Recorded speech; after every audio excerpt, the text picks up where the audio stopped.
Outside Nigeria's top 10 in internally generated revenue in 2023, Enugu State has now climbed to number 5 nationally, generating over 180 billion naira in 2024.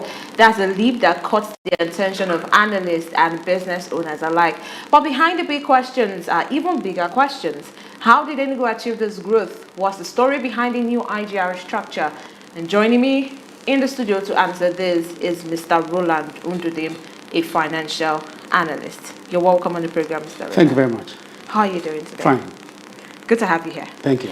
So in just 1 year, Enugu rose from outside top 10 in 2023, and in 2024 was seen that it rose to 5th, ranked 5th nationally in Nigeria, in the entire country, with 180.5 billion naira, which is according to the MBS data. What do you think changed within a year to make such a turnaround possible? Okay. First of all, we must establish that the NBS do not have the metrics to monitor IGR of all the states of the Federation. Those reports emanate from the states, from all the states of the Federation, of what they do on a yearly basis. And so, the Enugu State has a budget performance report they publish at the end of each quarter. I like the viewers, they can just Google it, third quarter report for Enugu State 2024. So the data is there. They should just go to page 9. And so you will see the trend. As at third quarter 2024, they generated 23 billion for just that quarter alone. Then cumulatively, they generated 39 billion. When I say 39 billion, from January 1st to September 30th, they generated a total of 39 billion. That's the fourth quarter. That's the third quarter. If you go over to the fourth quarter, it's also online. They should also go to Enugu State Budget Report. Fourth quarter 2024. It's all, there's not a secret. The fourth quarter, they generated a whole sum of 140 billion from October to December. October 1st to December 31st. 3 months, 140 billion. A huge jump like that. And there's no explanation to that. It's quite curious. They now rounded it up totally to 180.5 billion. And so that's the figure that was published by the state and posted to FRS and even NBS. They've been circulating. Now the question is, what happened? Now, how did we get here? How did we get here? Mm-hmm. Now, the last administration posted an average of 1.8 billion on a monthly basis as of 2023 when they handed over. And my former boss, who was then the head of Board of Internal Revenue, brought in systems, brought in automations, everything was in place. And the figures were steady.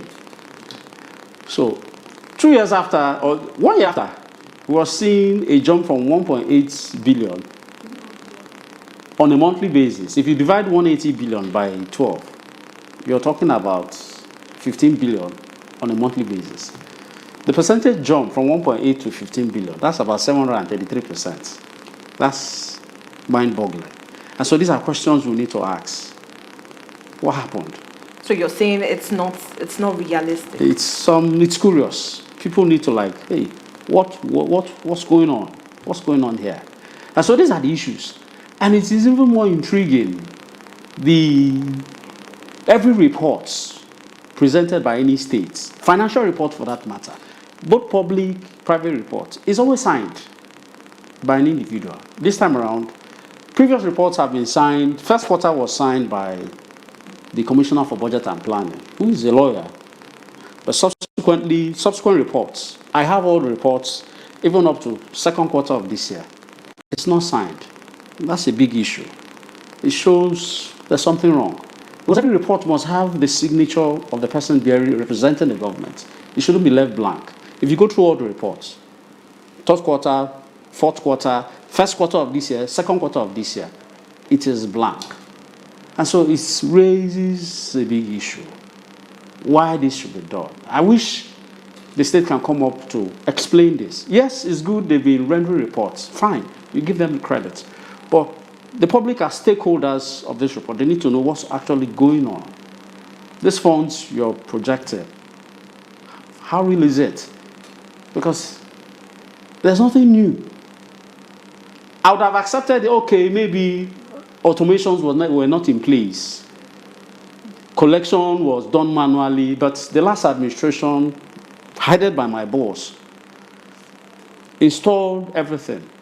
So to jump from 1.8 billion per month to 15 billion. Some analysts credit it to reforms in the ESIRS digital tax systems, reduce leakages. Because, when the governor came in, he introduced the e-system, in the sense that people would, go online to pay their tax and all of that. And he expanded the tax net, like he said. Yeah. Don't you think this can grow the IGR? It will grow. It will grow. You see, there's a growth that is, you can explain it. Yes, it makes sense. You're talking about 140 billion in 3 months. Since when have we become River State or Enugu State? How consistent is that? And so you see, projections like this, there are stakeholders who will not they will want to trust your data so that they can make something out of it. You should not be in a hurry to paint a rosy picture, because it might come out not good. You're more or less like you're cooking a food and you're spicy and you put too much spice in it. It becomes too bad. It is the spice you'll be seeing, not actually the food. That's what we're doing. So you're saying this is just the paperwork? Most likely. No, don't get me wrong. The revenues has increased. Mind you, let's not forget that there's been an inflation. So inflation has a way of torpedoing balance sheets of companies, businesses, because there's an increase in money supply. So once there's an increase in money supply, generally, you also find a trend, an upward trend in revenues, expenditures across board. But the question is, what normally people do is, you adjust for inflation. If there's a 25% inflation rate or 30% inflation rate, you make an adjustment to it so that you now get the real growth. That's purely how finance is being handled. If we must tell ourselves the truth, to know if we're actually growing or we're just showing paper profits that has no substance to it. So here, Mr. Rowland, I'd like us to, talk about something that many people have been talking about in the state, many business owners, which is tax. Yeah. It's also in Nigeria, because that's where, monies come into the state from. Now, many people often say that the governor is taxing his way to growth. What's your opinion on this? Are you of the same opinion? Okay, let's make it clear. Paying tax is a civic duty of every Nigerian and every business owner, whether private, individual, corporate. Civic duty. It's more or less like when the government provides services, they spend money so that those services are there. It's a duty for residents, business owners to pay back. It's an obligation. It's a two-way thing. Now, the tax policy is a tool to create wealth. When the government provides education, provides health, they're increasing your value. Do your roads, provide security. They're providing value for you. And so in return, your productivity increases. And so in order to get back part of the funds they spent, they need to take that tax from you, so as to continue providing those services. But it becomes a problem when more is taken out from you without a return from the government. Rather, the money is actually in the bank. It's a problem. It stunts growth. And when the taxes are no longer clear, defined, it's ambiguous. It's more or less like very expensive, retrogressive. It becomes injurious to businesses, and businesses will go underground. I have a personal experience, so it's not my S1 bill for this year. 5 months ago, we paid 2 years backlog, 36,000, no penalties. The space of 2 months, last week they came to me, hounding me. I'm supposed to pay for this year, 2025. I said, there's no problem, I will pay. I was slammed a tax, a default fee, 13,200. This is 2025, it has not ended. I'll take it if you're hitting me hard with a default fee January next year. Yes, I know I've defaulted. But to slam me 13,000 naira within the same year when I even paid 2 years backlog 3 months ago, that's not fair. That's not right. Because you're actually taking money out of me, reducing my expendable income. So also you're doing to every other person around. Businesses will die. Businesses will move elsewhere. The funds you think you're collecting is not going to be sustainable. And mind you, I also forget. Now, I told you some immoral acts of financial engineering are being done by chartered accountants and auditors, where they add loans as revenues, or they recognize loans as revenues to beef up IGR. It's immoral, it's wrong, it's a misstatement it's a misrepresentation of a report, and is meant to deceive. It's totally it's reprehensible. That's the right word to use, to do. Because people depend on these reports for other things.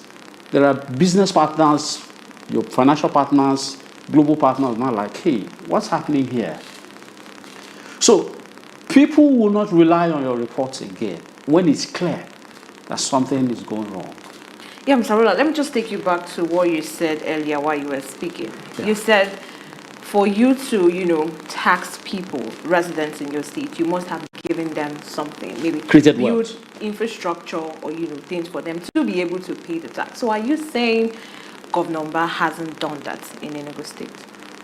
There are few works that has been done. No doubt, it's not in debate. The question is, your tax policies are not sustainable. You will drive businesses underground. We lived in the administration of Barrister Sullivan. Everybody was happy. There was wealth everywhere because the place were being opened up and people gladly paid. Presently, my land use charge for my landlord, the land use charge where I live was 40,000 under Sullivan. It got to 70,000 under Enugu. Now it is 238,000 naira. Please, for goodness sake, can this thing be justified? From 70,000 to 238. It's not realistic. You will not, some will pay, but you will not find everybody buying into it. And besides, Nigerians are going through the worst economic crisis, where people's spendable income is down. So you don't tax a dying horse or somebody that is asphyxiating. What you do is you pump money into the system, look for ways to add value and growth. Then he will bring out the money from his pockets and pay his taxes willingly. You've been talking about pumping money into the system, creating wealth and all of that. How can the government do this before we let you go? So they strike a balance between revenue drive and citizens' comfort. The taxation goes to ease of doing businesses. You should even start from, we all live on land. By extension, I'm a land officer, I'm an estate surveyor, even though I'm not a valuer. And so your transactions you do, your ease of doing businesses, getting access to land, processing of land documents, how efficient, how convenient, how accessible, how affordable. is it? That's another area. Because also land fees in this state has gone to the rooftop. So capital looks for a safe place to land. The same Nigerian Bureau of Statistics said Enugu is among one of the most expensive states to live in. They said it, I didn't say it. And so it's just a reflection. So that's why you see property values rising here and there, because everything is on the rise. Both from the Keke Napep driver that pays 800 naira on a daily basis, to truck drivers that pay 5,000 naira on a daily basis, to bus drivers that pay 2,500 on a daily basis. You're taking from everybody, and it's a circular flow. So everybody will pass the cost to us all, and productivity goes underground or goes down. And so it's a reflection. Let's take a look at what happened during COVID. Everybody was at home. Businesses shut down. The government had to step in, and they pumped in money. Directly or indirectly. In America, they pumped in money to people through checks. In Nigeria, there were all kinds of anchor borrowers funds, all kinds of funds from central bank. They funded the state. They funded Nigeria, paying state government's allocation, so augmenting it, and also paying farmers, businesses, so that they can jumpstart the economy. Because if everybody stays at home, productivity is down, the government ceases to function. So that's the risk the state tends to run into with reports like this. You're not doing yourself any good. You're not painting yourself good. Everything will go down. People will look at you like, hey, you're doing good. But then businesses are going down. And with this projection, I will not be surprised. Maybe next month or next 2 months, they will come out with a budget of 1 trillion. 2026. Thank you, Mr. Rowland, for that. But you've not quite answered my question. I said, how can the government create wealth for the people? That's why I said the ease of doing business. At the root of it, access to land for businesses to thrive, and your tax policies has to be fair, competitive, attractive. You're trying to attract capital, grant holidays, and your works you're doing, your road works, it should be targeted towards a specific area, either to the agricultural sector or industrial sector. You have to define which area, either agriculture or manufacturing. Fine, okay, consumer service sector is fine, but we're talking about something that has depth, that can employ people, attract capital. You should be talking about industrial policy, agricultural policy. That's the only way. Thank you so much, Mr. Rowland, for joining us on the STEM Business Report today. Yeah. And that's the much we can take on the STEM Business Report today. Until I see you tomorrow for another edition of the Afia Business Morning, I am Marvelous Apuamaga. Coming up next is Afia. Many thanks for staying with us.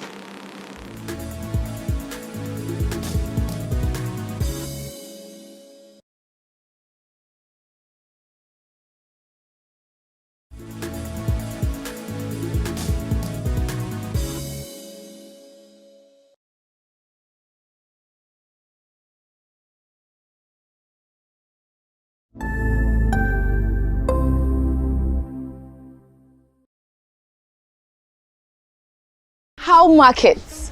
This na the question wey my market people go answer on every How Market episode.